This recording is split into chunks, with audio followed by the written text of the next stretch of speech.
Most people think markets move because of bad news. That's a comfortable belief. It gives the brain something obvious to grab onto.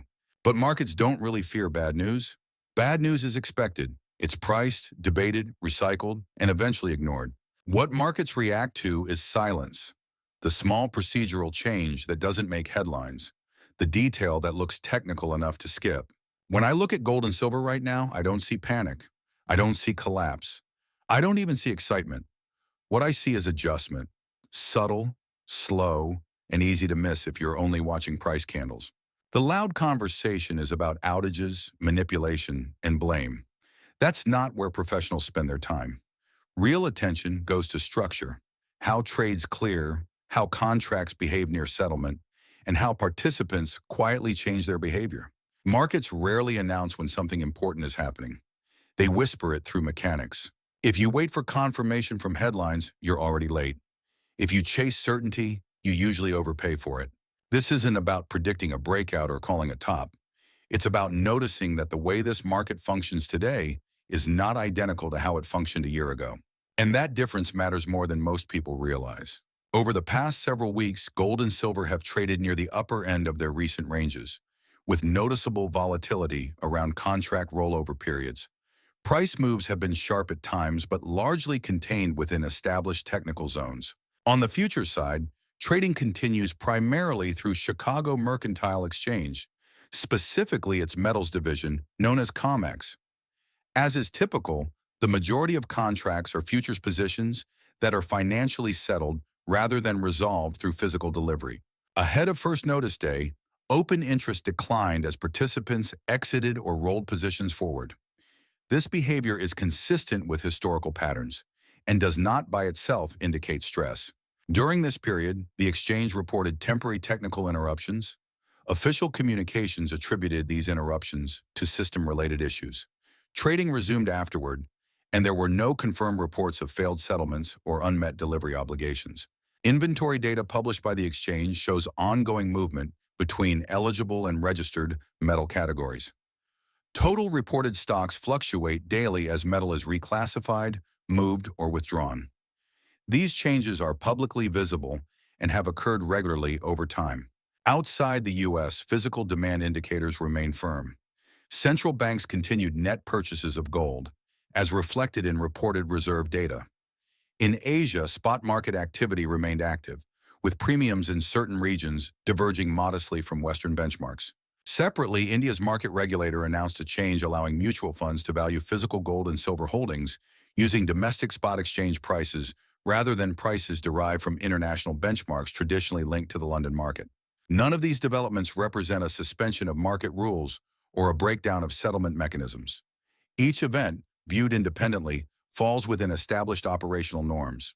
Together, they describe a market operating under heavier scrutiny, higher participation, and increasing regional variation in how prices are referenced and applied.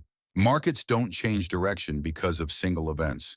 They change because incentives quietly shift and participants respond, often without announcing it. The first order layer is easy to see. Prices move, volatility expands or contracts.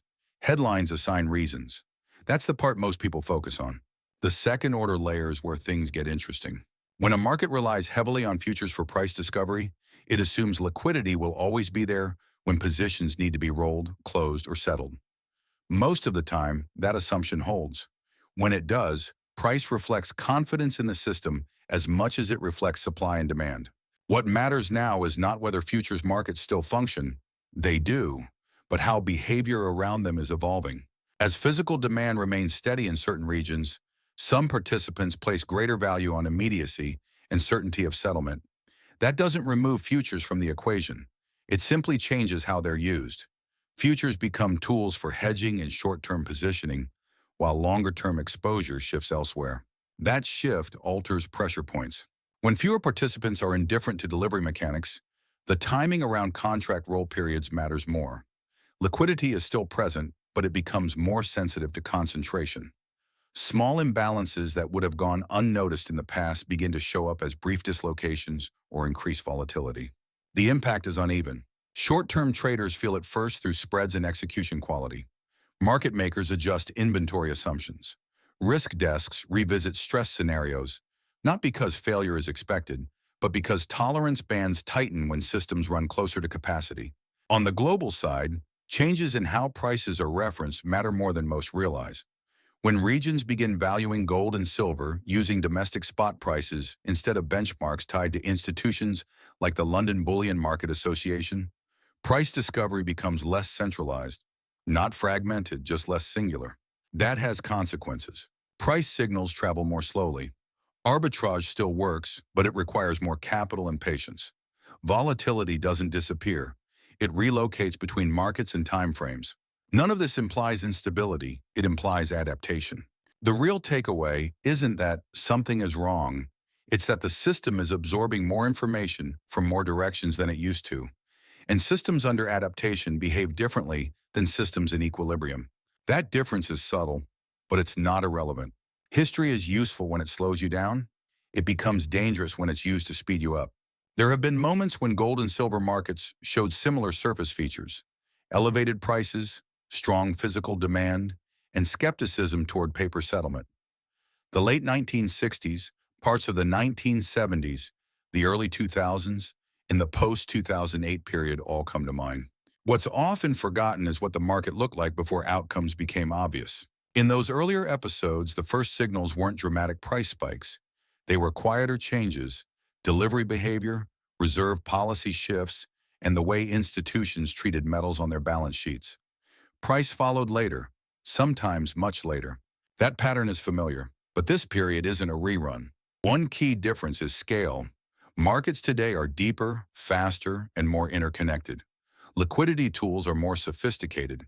Central banks have far more experience managing stress without letting it turn disorderly. Another difference is geography.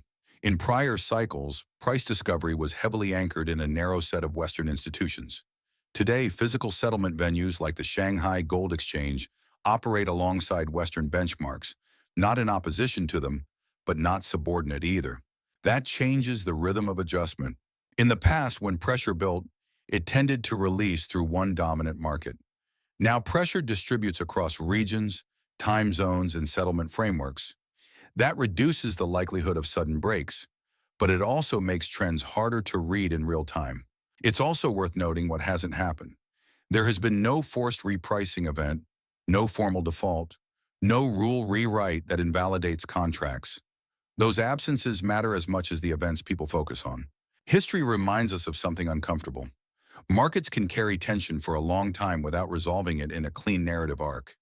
They don't owe anyone closure. So when people say, "This looks like before," the correct response isn't agreement or dismissal, it's clarification. Yes, some conditions rhyme. No, the structure is not identical. And that distinction is precisely why history is a filter, not a forecast. When you watch enough cycles, you stop asking what will happen. You start asking what has to happen first. Scenarios aren't predictions, they're stress tests for assumptions. Bull case, strength extends. For prices to continue advancing in a durable way, several conditions would need to align. Physical demand would have to remain firm, not just episodically, but consistently across regions. At the same time, real interest rates would need to stay contained or drift lower, reducing the opportunity cost of holding non-yielding assets. Liquidity in futures markets would also need to remain orderly. That means roll periods continue to clear without distortion and spreads remain functional. In this environment, futures still lead price discovery, but physical demand quietly tightens the floor. Some institutions have outlined upside scenarios under these assumptions. For example, Bank of America and JP Morgan Chase have published long-term projections tied to inflation persistence, currency dynamics, and reserve diversification. These are explicitly forecasts, not guarantees, and they depend on stated macro conditions holding over time. In this case, strength would be incremental rather than explosive. The market would move because pressure accumulates, not because something breaks. Base case, consolidation and absorption. The most common outcome in markets is boredom disguised as confusion. In a base case, inflation moderates but does not disappear. Growth slows but avoids contraction. Rates fluctuate within a range. Under those conditions, gold and silver prices would likely consolidate, rotating between buyers and sellers without establishing a decisive trend. Physical demand continues, but at a pace the system can absorb. Futures markets remain the primary price reference, while regional spot markets introduce minor deviations that are arbitraged over time. Volatility would still appear around data releases and contract roll periods, but those moves would fade rather than compound. This is the environment where narratives multiply because price doesn't resolve them. For long-term participants, this phase tests patience. For short-term traders, it rewards selectivity. Nothing dramatic needs to happen for this scenario to persist, only the absence of a strong catalyst. Historically, this is where markets spend most of their time. Bear case, trend reversal. For a decisive downside shift, incentives would need to change clearly. That could come from a sustained rise in real yields, a materially stronger US dollar, or a cooling of physical demand as macro pressures ease elsewhere. In that setting, capital reallocates back toward yield-bearing assets, and metals lose relative appeal. Importantly, this scenario does not require structural failure or loss of confidence in settlement systems. It only requires that holding gold and silver becomes less compelling compared to alternatives. If that happens, futures markets would likely reassert dominance over short-term pricing. Physical premiums would compress, volatility would still exist, but direction would favor retracement rather than continuation. This is the scenario most people dismiss when sentiment turns optimistic, which is precisely why it remains relevant. Kong ket luan kong shon fi, jai la kong sha suad kong fai loi tien tri. When markets get noisy, I narrow the lens. The goal isn't to predict, it's to avoid being surprised. First, I watch the US dollar index, DXY. Not day to day, but trend to trend.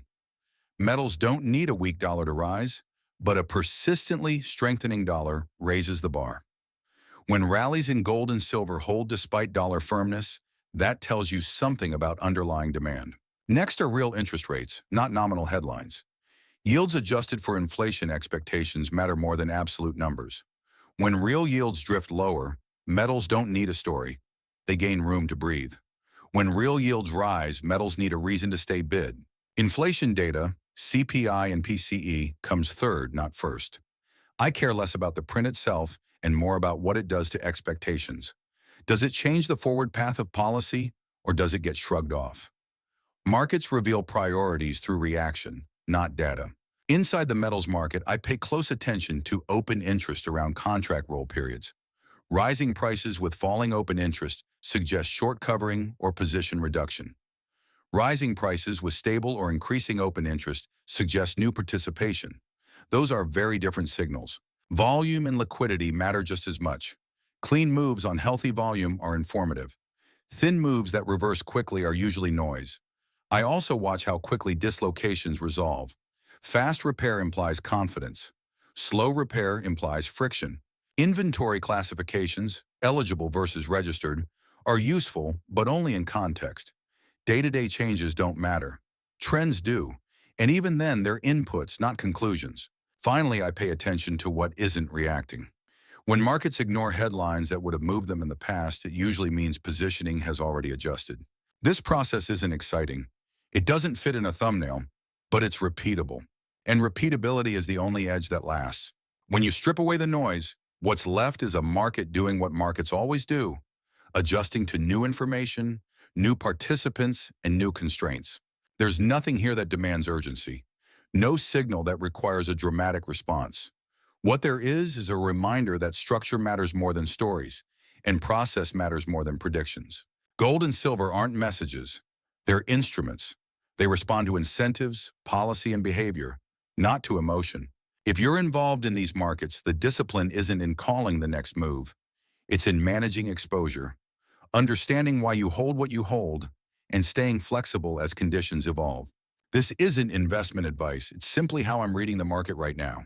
Patience isn't passive. It's a decision to wait for clarity instead of forcing conviction. That approach doesn't make headlines, but over time, it tends to make sense.